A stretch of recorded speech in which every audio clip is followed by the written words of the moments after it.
Então, gente, dando continuidade, finalizando o Teatro e a Peste, aqui na nossa oficina Poesia no Espaço, com Antônio Artaud.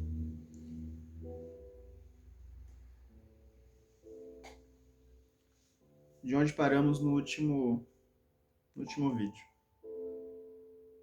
Então vamos lá. Uma verdadeira peça de teatro perturba o repouso dos sentidos. Libera o inconsciente comprimido, leva a uma espécie de revolta virtual e que, aliás, só pode assumir todo o seu valor se permanecer virtual. Impõe às coletividades reunidas à sua volta uma atitude heróica e difícil. Assim é que em Annabella, de Ford, vemos, para nosso estupor, e desde que as cortinas se abrem, um ser que lança numa insolente reivindicação do incesto e que exibe todo o seu vigor do ser consciente e jovem para proclamar e justificar sua reivindicação. Ele não oscila nem por um momento, não hesita nem um minuto. E com isso demonstra quão pouco contam todas as barreiras que lhe poderiam ser opostas. É um criminoso com heroísmo e é heróico com audácia e ostentação. Tudo o força nesse sentido e o exalta. Nada tem de seu salvo a força de sua paixão convulsiva, a qual não deixa de corresponder à paixão também rebelde igualmente heróica de Annabella. Choro, diz ela, não por remorso, mas por medo de não conseguir satisfazer minha paixão. São ambos falsificadores, hipócritas, mentirosos em nome da sobre-humana paixão que sentem e que é reprimida e contida pelas leis, mas que eles colocarão acima das leis. Vingança por vingança e crime por crime.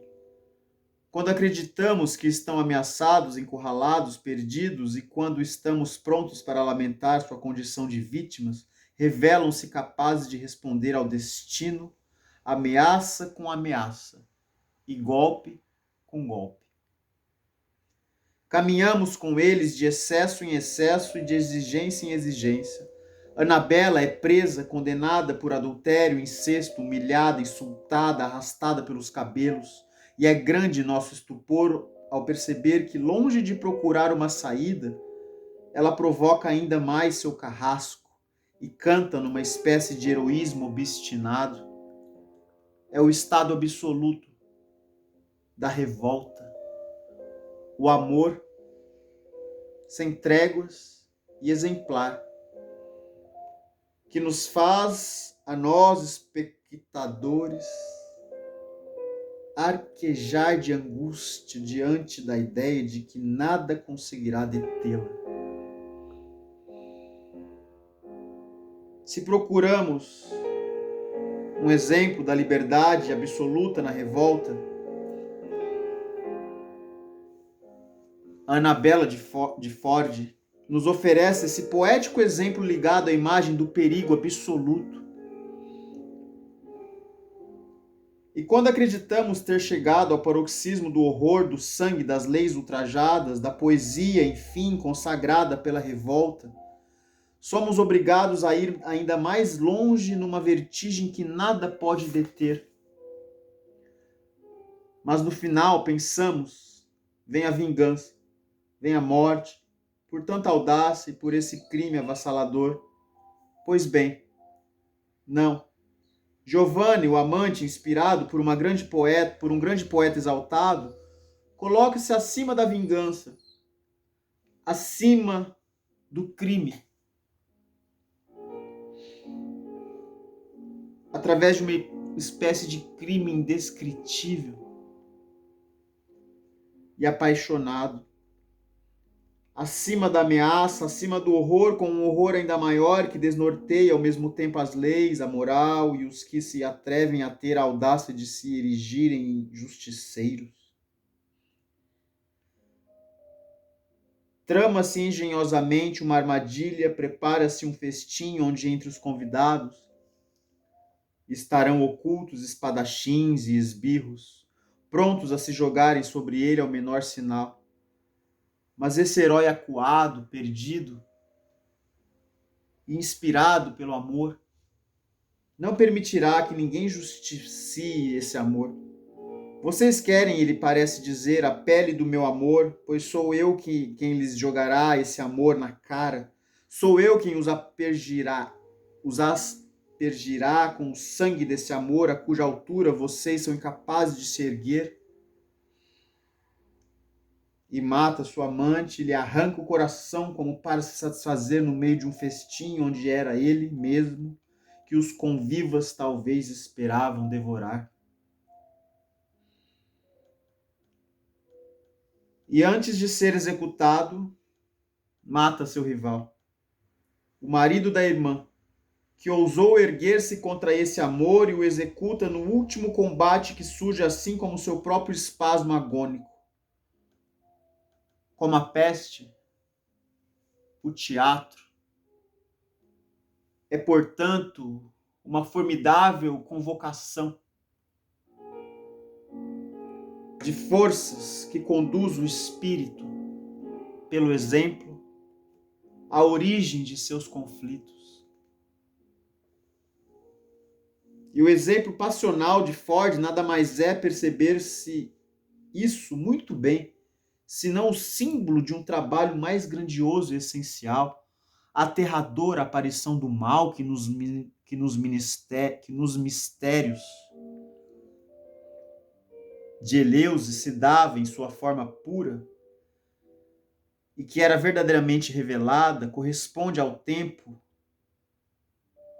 obscuro de certas tragédias antigas que todo teatro verdadeiro deveria reencontrar. Se o teatro essencial é como a peste,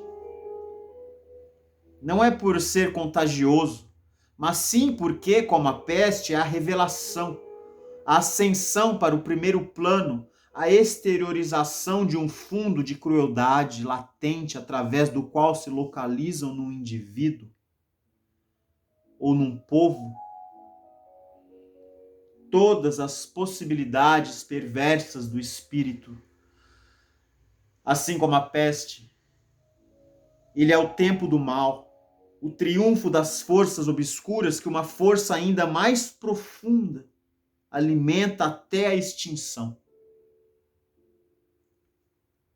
Existe nele, como na peste, uma espécie de estranho sol, uma luz de anormal intensidade, onde parece que o difícil e mesmo o impossível tornam-se de repente nosso elemento normal. E Annabella de Ford, como todo teatro verdadeiramente válido, está sob a luz desse estranho sol. Ela se parece com a liberdade da peste, onde de grau em grau, passo a passo, o agonizante incha sua personagem, onde o ser vivo se torna aos poucos um ser grandioso e esticado. Pode-se dizer agora que toda a verdadeira liberdade é negra e se confunde inapelavelmente com a liberdade do sexo, que também é negra, sem que se saiba muito bem por quê. Há muito que o eros platônico, o sentido genésico, a liberdade da vida, desapareceu sob as vestes sombrias da libido, que se identifica com tudo o que há de abjeto, de infame, no fato de viver, de se precipitar com um vigor natural e impuro, com uma força sempre renovada na direção da vida. É assim que todos os grandes mitos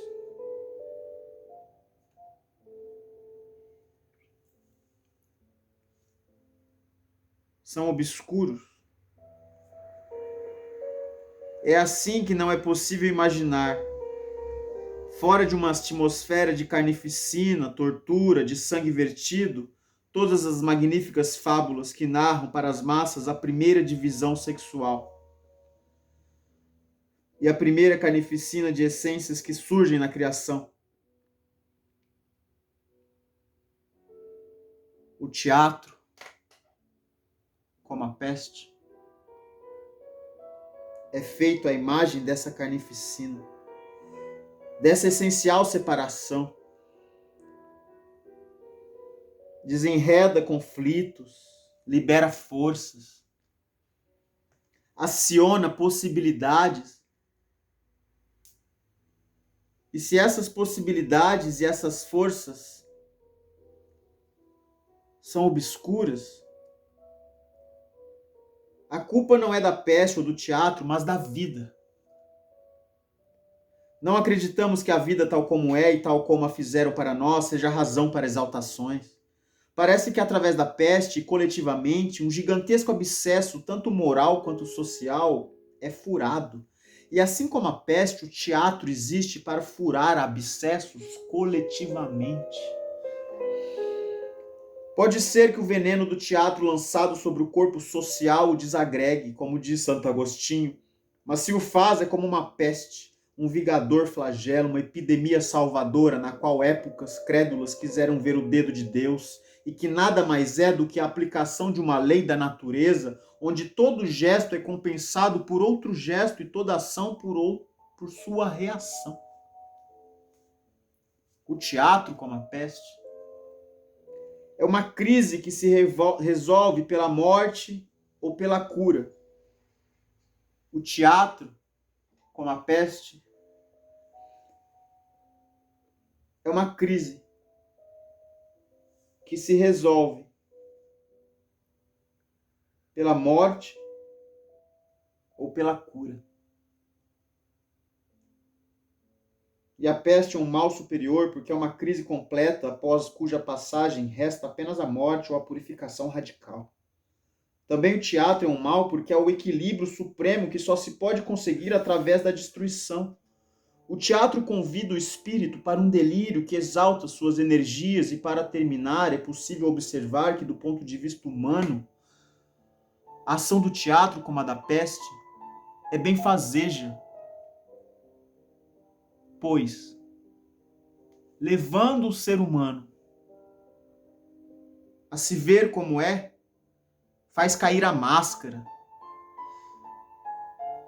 põe a descoberto a mentira, a tibieza, a baixeza, o engodo. A ação do teatro sacode a inércia asfixiante da matéria que atinge até os dados mais claros dos sentidos e revelando para as coletividades seu próprio poder obscuro, sua força oculta. Elas convida a assumir diante do destino uma atitude heróica e superior, que sem isso elas nunca assumiriam. É a questão que agora se coloca. E a questão que agora se coloca é saber se neste mundo que desarra, que derrapa, que se suicida, sem perceber, é possível achar um punhado de homens capazes de impor esta noção superior do teatro, que de nós todos fará o equivalente natural e mágico dos dogmas nos quais não mais acreditamos. E a questão que agora se coloca é saber se neste mundo que derrapa, que se suicida sem perceber, é possível achar um punhado de homens capazes de impor sua noção, esta noção superior do teatro que de nós todos fará o equivalente natural e mágico dos dogmas nos quais não mais acreditamos.